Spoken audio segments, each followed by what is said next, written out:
Alright everyone, welcome to a bonus video. We are looking at William Hornby, and yeah, let's just start with his most recent video, and we're gonna work our way back. I'm gonna skip anything that doesn't really have anything I can react to. You can eat whatever you want, whenever you want.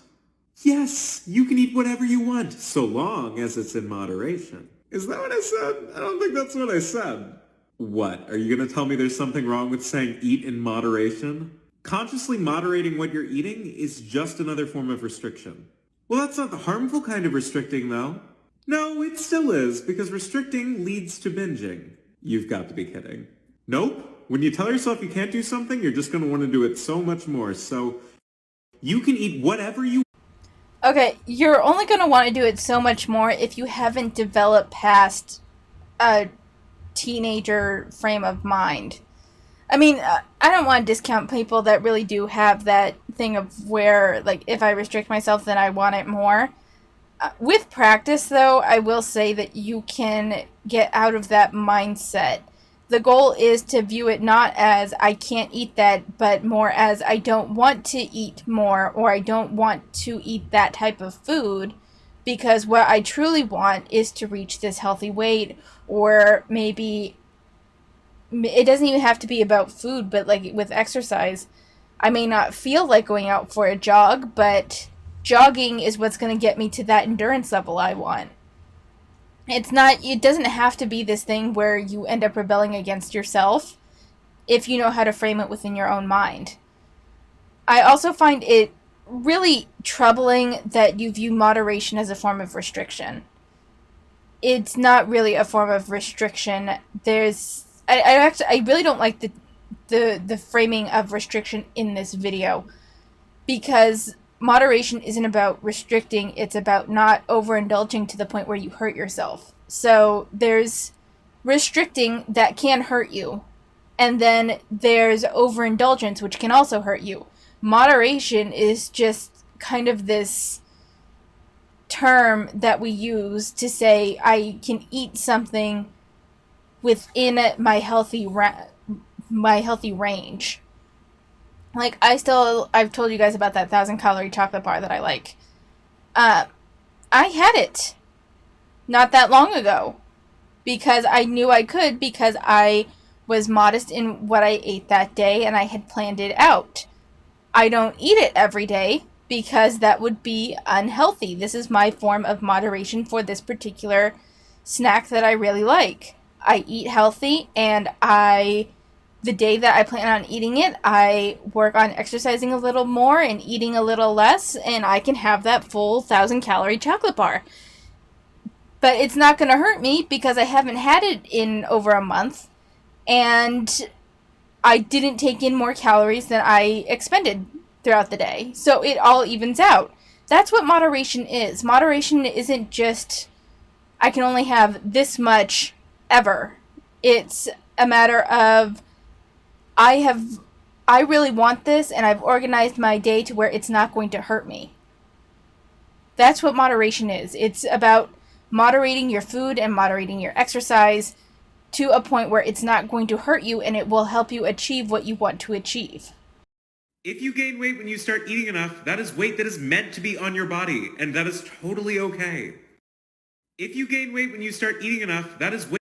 Okay, so this is hard because he focuses a lot on eating disorders, and this is very true for a recovering anorexic. Like, if you start eating a normal calorie range and that you start gaining weight, you needed that weight for your body to be healthy. However, because this William's TikTok circle in the fat acceptance realm a lot, and he doesn't seem to be opposed to that, I would like to say that not all weight is meant to be on your body, just because, and eating enough. That's the funny thing, is that there is, like, eating enough based on your activity level and your basal metabolic rate. So you get your baseline, and then however many calories you expend throughout the day, and the goal is that if you were like maintaining your weight or maybe trying to lose weight, your calorie intake probably wouldn't be less than about 500 calories of that combined mathematic ratio of your basal metabolic rate and your energy expenditure. But just because you're like, I'm eating enough, meaning I'm eating more than that, and you're gaining weight, that's not weight that's necessarily meant to be there. Just because you feel like you are eating enough because you never let yourself get hungry, hunger is there for a reason. Like, I'm not saying ignore your hunger, but I'm saying be aware of there's hunger, and then there's psychological hunger, and then there's thirst hunger. Sometimes we feel hungry when we are just really thirsty. Drink a couple of glasses of water and see if you still feel hungry. If you do, then eat. If you just had a really terrible breakup or really bad news and you're like, I'm hungry, are you hungry, or are you emotionally distressed and this is your way of soothing yourself? Like, then if that's the case, then having a different outlet and possibly getting some therapy would actually be the answer, not necessarily eating. So I think this is an over simplistic view of what eating enough actually means. And while for EDs, for like anorexia, yes, this is legitimate and valid advice to give to someone, it's too easily it too easily spreads to just about any mindset for any body type. I call this play How to Ask Your Doctor Not to Weigh You, narrated by me, William Hornby. Okay, step on the scale and we'll grab a weight on you. I'd prefer if you didn't weigh me today.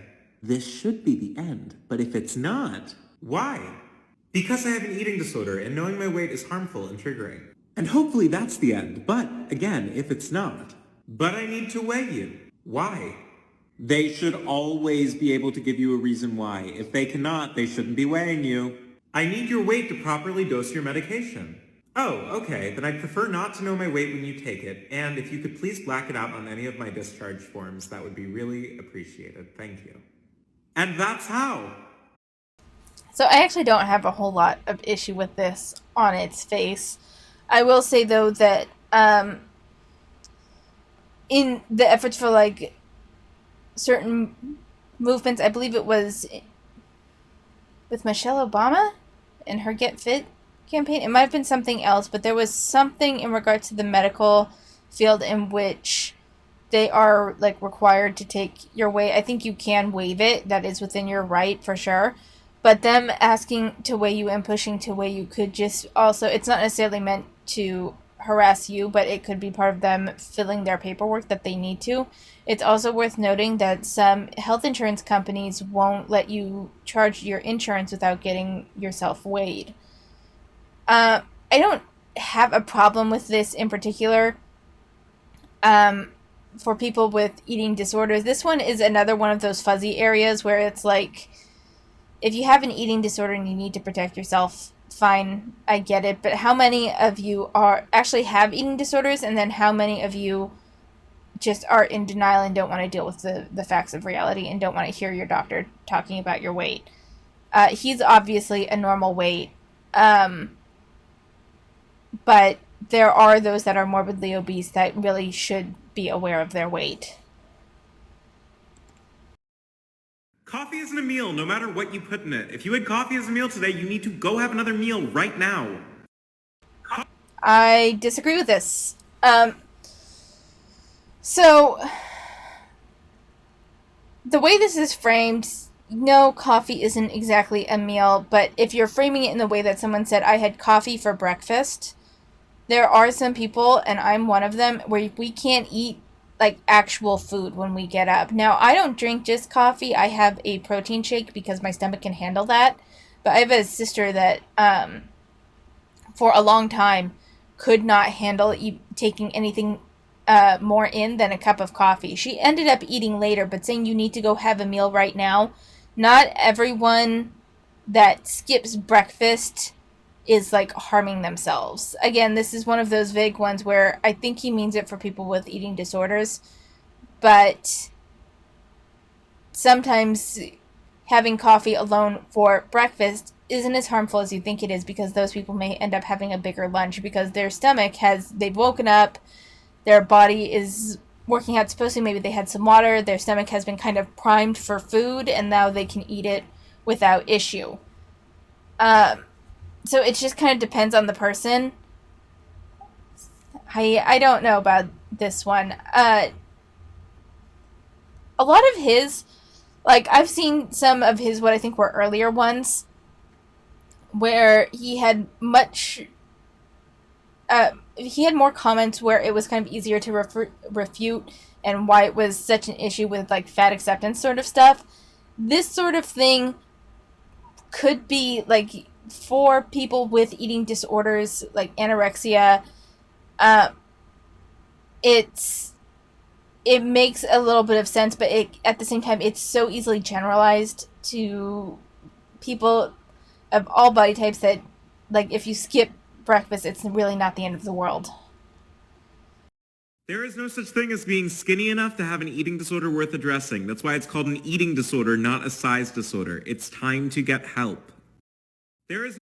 Okay, but the issue is that I've seen a lot of Haze and fat liberation people claim that because someone has smaller portions, they must have an eating disorder. They claim that anyone that's under a size 18 must have an eating disorder, and that's simply not the case. Like, a legit eating disorder, yes, it should be treated, but you guys, unless you have been diagnosed by a doctor with an eating disorder, then, quite frankly, and even if they do, that's not his business. But if you have a legit eating disorder that's been diagnosed, then by all means, size doesn't necessarily equate with whether you actually have that eating disorder or not, since it's more categorized by behavior and thought patterns than it is by size. But there are eating disorders like anorexia nervosa that is characterized partially by being severely underweight. So that can be like a legit contingent for having that particular eating disorder. So while you don't have to be skinny enough to have any eating disorders, because binge eating disorder is for sure a thing, there are certain eating disorders that require a very low body weight. Just saying. If it's just a diet, then why do you spend so much time thinking about it? Sounds like maybe it's a little bit more serious than that, and maybe it's time to ask for help. If it's just a... So I'm interested in to know what you mean by why are you thinking about it all the time. If anyone seems to be kind of obsessed with forms of eating, it seems to be William, actually. He mentions a lot about eating, and people should eat, and people should always eat, and coffee is, I mean, like, everything about his TikTok is, like, eating disorder related. Or it's, like, fat acceptance related, one of the two, but it's always around people's eating habits.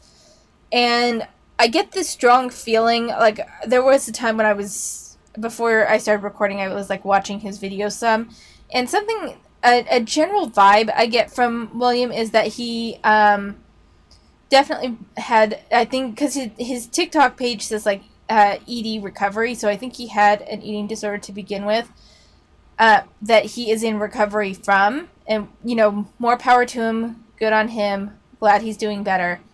But it seems like he's taken that obsession with food that he may have had from his eating disorder and rechanneled it towards ED recovery, but it's overgeneralized to all forms of eating. I don't want to play armchair psychologist with him because I don't know his background and I don't know his life. This is just the general vibe I get from him.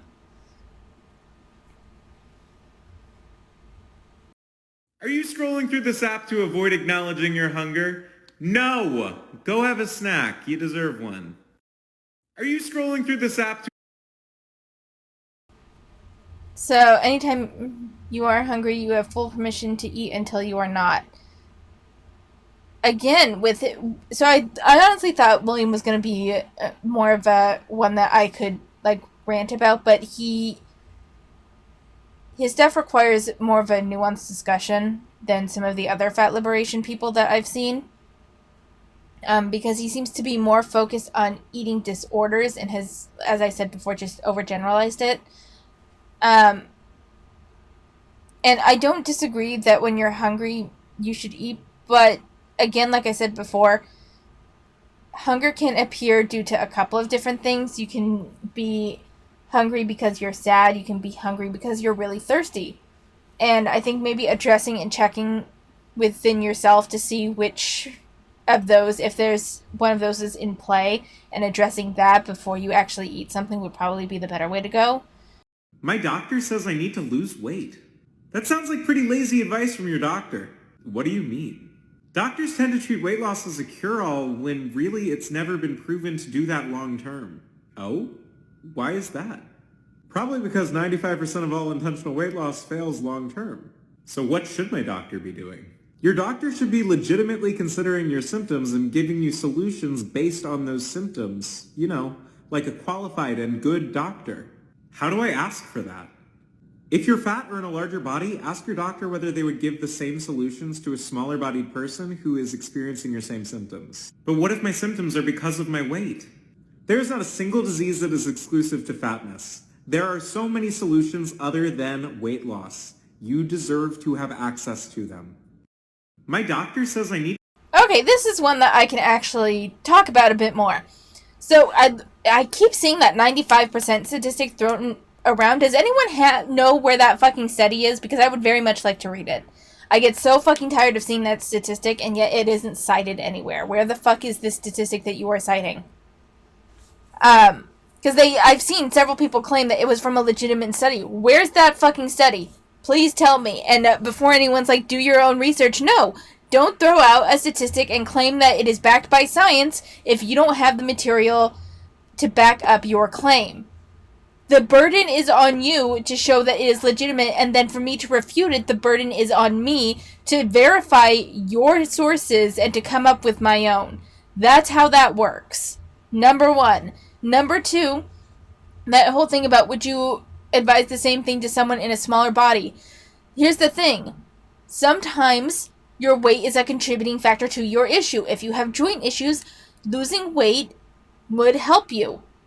Well, would likely help you. Would be more likely to help you than something else. Someone who's in a thinner body, whose joints hurt, would likely have something else wrong with them because they're at a normal, healthy weight. And that whole thing about there's not a single disease exclusive to fatness. That's correct, yes, but there are things that fatness exacerbates. It is a contributing factor to issues. It is not the sole and only thing that could cause issues. This is true. High blood pressure could also be caused by a stressful lifestyle. It could be caused by you not taking care of yourself and eating shitty foods. Like, there's a couple of different things, but being at a higher weight would be the easiest thing to take care of, followed by eating better and then by changing your lifestyle in a way that reduces your stress. So while there is no disease exclusive to fatness, this is true, fatness is more prevalent in certain diseases, and this is because it is a contributing factor. So, we're going to watch one more. You deserve a full day of eating, no matter what.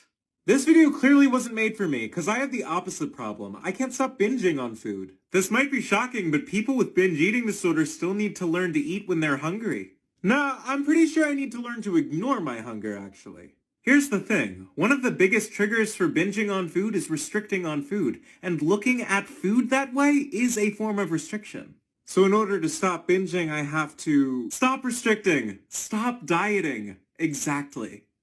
You deserve a full day of eating, no matter what. So, I only have a small comment to make on this one. We'll actually watch one more because my comment on this is fairly small. I think that the bigger advice to give people that have issues with binge eating is to seek therapy. Like, stop restricting, stop dieting may help. It may make the situation worse. Like, you are really not in the position to give advice because binge eating is often tied to some sort of psychological distress, and it is a legitimate eating disorder that needs to be addressed in therapy by professionals. You simply saying stop eating, stop dieting, you are not in the position to give that advice. You are not a psychologist, you are not a doctor, you are not a nutritionist. You don't know what will help that person. You don't know. They need to see a professional and not necessarily follow your advice. I don't like that he is giving advice like that to people with binge eating. It's not a diet. Diets don't work. It's a lifestyle change. But it sounds like a weight loss diet. I'm literally just making healthier choices for me. What's wrong with that? Would you continue to make those healthier choices if they didn't result in weight loss? Or what if they result in weight gain? What then? If you wouldn't do it unless it coincided with weight loss, then it's not about health, it's about weight loss. By all means, make healthier choices if you want to. Totally fine by me, but if weight loss not being a part of that equation ruins it for you, that's something worth addressing. It's not a diet. So sometimes people's weight loss does lead to healthier outcomes for them. And oftentimes people need extrinsic motivation. Intrinsic motivation typically comes after you've started the process and you're working towards it. Like, intrinsic motivation is often secondary to extrinsic in the beginning of anything that you're trying. Like, we often want to learn to draw not for the sake of learning to draw, but because we want to make pretty pictures at the end. We have these ideas that we want to see fully expressed. That is an extrinsic motivation, because we ultimately what we want is the product and perhaps some admiration from others. It's kind of the same with diet and lifestyle changes. And extrinsic motivation would be the weight loss. But as you move on in that journey, making the healthier choices, you realize that you feel better, and then you continue to do them simply because you like the way it makes you feel, and it becomes an intrinsic motivation. So I disagree that weight loss, changing your lifestyle in ways that are healthier for you simply for weight loss, is not necessarily a bad thing. It's if you are doing harmful behaviors at the expense of your health simply for weight loss, like starving yourself for weeks on end, that it becomes more of an issue. So we're going to leave it here.